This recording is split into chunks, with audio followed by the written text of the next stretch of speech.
You know, today's movie Aquaman might be Amber Heard's last good movie, and it's not even because she's in it. Can't believe Johnny was facing backlash from the world when she was having a good time with Jason Momoa. Anywho, the movie begins with a lighthouse keeper named Thomas Curry. One night, Thomas is keeping his lighthouse when a little mermaid washes up to shore. She's beautiful, strong, and almost kills him. Thomas calms her down and fixes her injuries. The woman's name is Atlanta. Atlanta is the queen of Atlantis, and she is not used to the human world. But Thomas manages to connect with her, and they soon fall in love. Actually, they fall really hard in love. They give birth to their son, Arthur. Atlanta raises Arthur by telling him about a legendary trident and a hero who will unite all oceans with it. That's called foreshadowing. One day, some soldiers sent by the king of Atlantis come to take back Atlanta, but she uses her own trident and beats the crap out of them all. Atlanta realizes that Thomas and Arthur will always be in danger, so she decides to go back, promising to return one day at sunrise. I mean, if you're going back, you really shouldn't have killed your kingdom's soldiers. But whatever. Cool fight scene though. Many years later, Arthur has grown up. During a school field trip, he gets bullied by some typical bullies. Seeing this, a huge shark crashes against the glass. The bullies get scared. Arthur uses his powers to command the fish around him. Is anyone else reminded of the first Harry Potter movie here? No? Just me? Okay. Many more years later, some pirates capture a Russian submarine and kill most of its crew. One of them, David Kane, kills the captain. Hey, so that's the bad guy. I never would have known. David's father, the leader, gives him their family heirloom of a knife, and they have a pretty nice moment. Don't let it distract you from the fact that these people are murderers and pirates. Suddenly, something hits their submarine and carries the entire friggin' thing to the surface. The man comes inside, and that's the hot dude from Game of Thrones. Well, it's actually Arthur, or Aquaman, and he beats up all the pirates who are stupid enough to challenge him. David comes after him. They get into a fight, but his weapons don't work against Arthur. It was at this moment that he knew. He fucked up. You know, you really shouldn't bring a sword to a superhero fight. Arthur then traps David's father under some missiles and prepares to leave. But the old man is too stupid and shoots at Arthur. It blows a hole in the wall, and ocean waters rush in. David shamelessly asks for Arthur's help, but Arthur is not about mercy. David's father tells him to go and save himself, but he does not. So, the old man brings out a grenade. David has no choice but to run away. David's father dies, but he survives, and he is filled with vengeance. Meanwhile, Arthur takes the crew back to safety. Back to the lighthouse. Thomas is waiting for Atlanta at sunrise. She does not come back, but his son does. Father and son go to a bar for a nice and healthy breakfast of beer. There, they see news about how Aquaman saved the Russian crew. Meanwhile, deep underwater, beyond the pollution and known society, two tribes of Atlanteans are having a meeting. One tribe is led by King Orm. The other tribe is led by King Nereus. Orm has invited Nereus for an alliance. He wants to unite all the remaining tribes of Atlantis and invade the surface world. But Nereus is not interested. Just then, a submarine attacks them, killing many soldiers. Orm manages to save Nereus and then destroy the submarine. Seeing that the surface world has attacked, Nereus agrees to join him. In the surface world, Arthur is met by a bitch. Mera. Mera tries to convince Arthur to take the throne of Atlantis and stop the war since Arthur is Atlanta's firstborn. But Arthur has no interest. He is still salty that Atlantis executed his mother.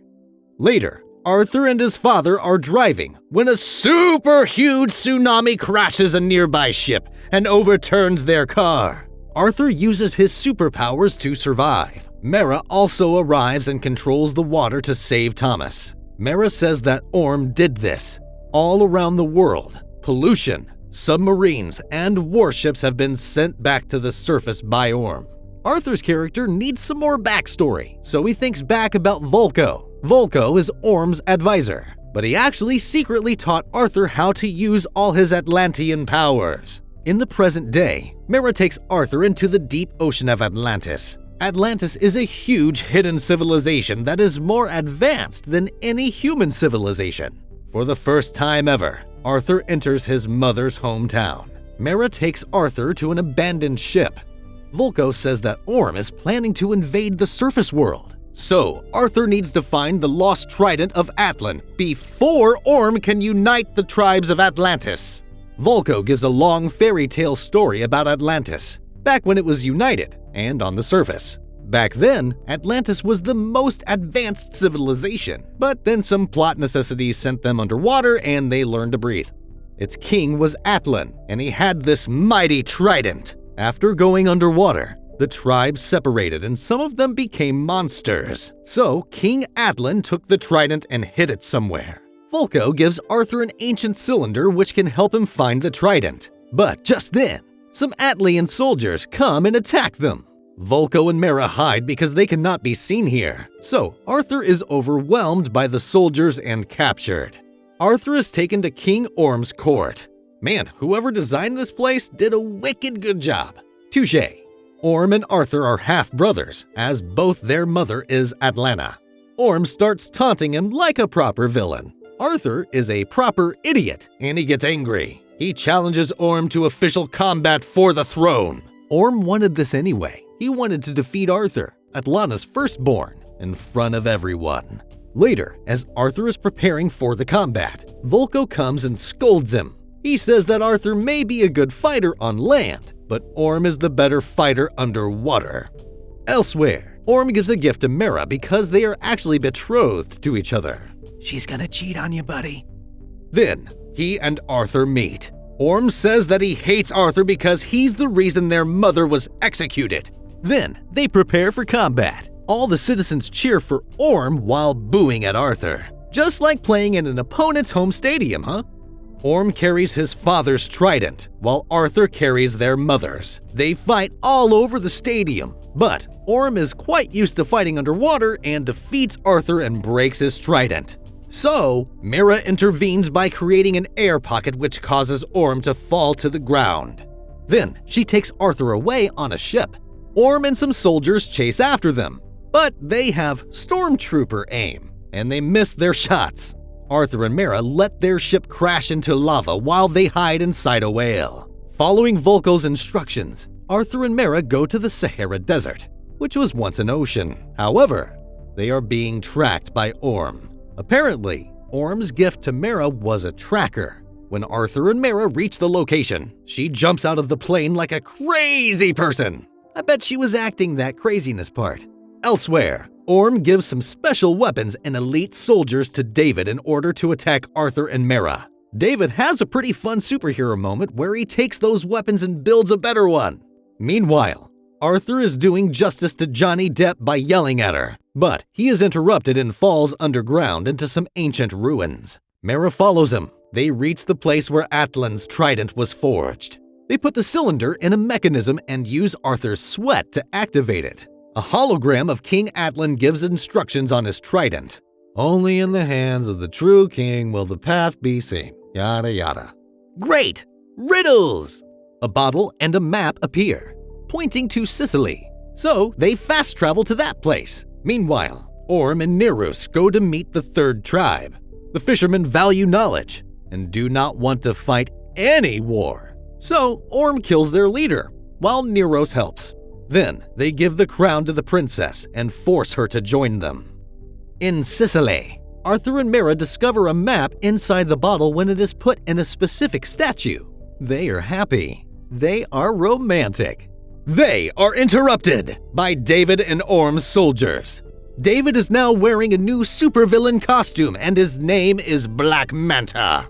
While Arthur fights Black Manta with his superior Atlantean technology, Black Manta dominates against Arthur. Arthur struggles to fight back, but he manages to use some ball and chain to knock him out to sea. Meanwhile, Mera defeats the last soldiers with lots and lots of wine. Not gonna lie, that looks pretty cool. What a waste of good wine, though. They realize that Mera's being tracked, and so she destroys Orm's gift bracelet. They then take a small boat to the location of the trident. They're going to the Trench tribe where Arthur's mother was executed. Arthur and Mera are attacked by the Trench creatures. They fight back against thousands of them. Then, they escape underwater until they eventually reach a strange typhoon. The typhoon is a portal, and it nearly kills them. Mera is saved by a person in strange armor.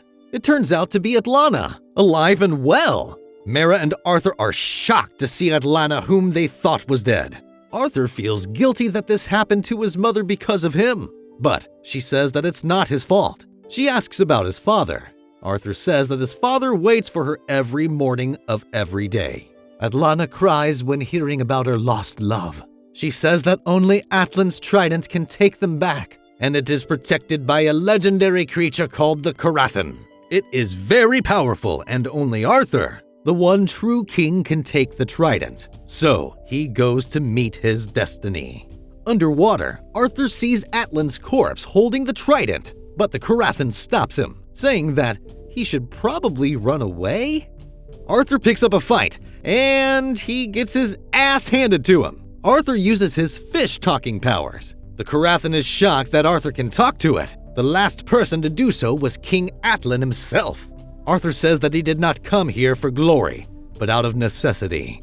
So the Carathan gives him one chance to pull the trident out of Atlan's grip. Arthur pulls the trident from his great-great-great-great-great-granddaddy's grip in one pull. The trident is his. And it also comes with a nice new costume as a discount offer. Meanwhile, Orm, who now calls himself Ocean Master, is preparing to attack the fourth tribe of Atlantis called the Brine. After that, he will attack the surface world. The Brine are proud creatures who put up a strong fight against the combined strengths of Ocean Master, Nerus, and the Fisherman. Orm almost kills the Brine leader, but the Carathan interrupts their fight. Riding on top is our dear old Arthur.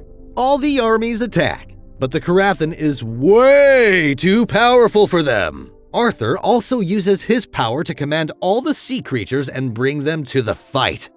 Mera comes to him and tells him to defeat Orm. Before leaving, she kisses him. Hey, Arthur, don't make the same mistake that Johnny Depp made, okay? Mera goes to her father and tells him that Arthur has the trident, making him the true king. Nerus has no choice but to respect their sacred laws. Meanwhile, Arthur takes a seahorse and goes to fight Orm. Their battle goes to the surface on top of a damaged ship. All the people of Atlantis come to witness the sacred duel between Arthur and Orm.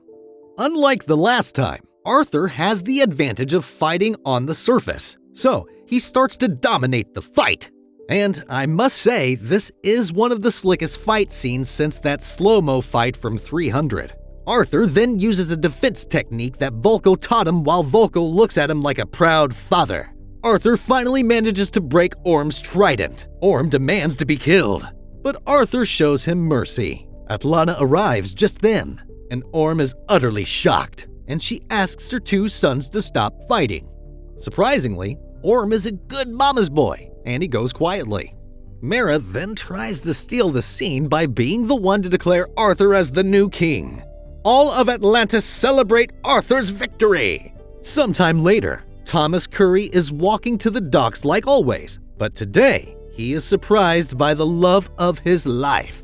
They kiss tenderly. Not gonna lie, this has gotta be one of the best couples in the DCEU. And this is how this superhero movie ends. For more unique and fascinating movies that you may not even have heard about, click on the videos on your screen. Also, do subscribe, like, and comment. Your one act will make a huge difference to us.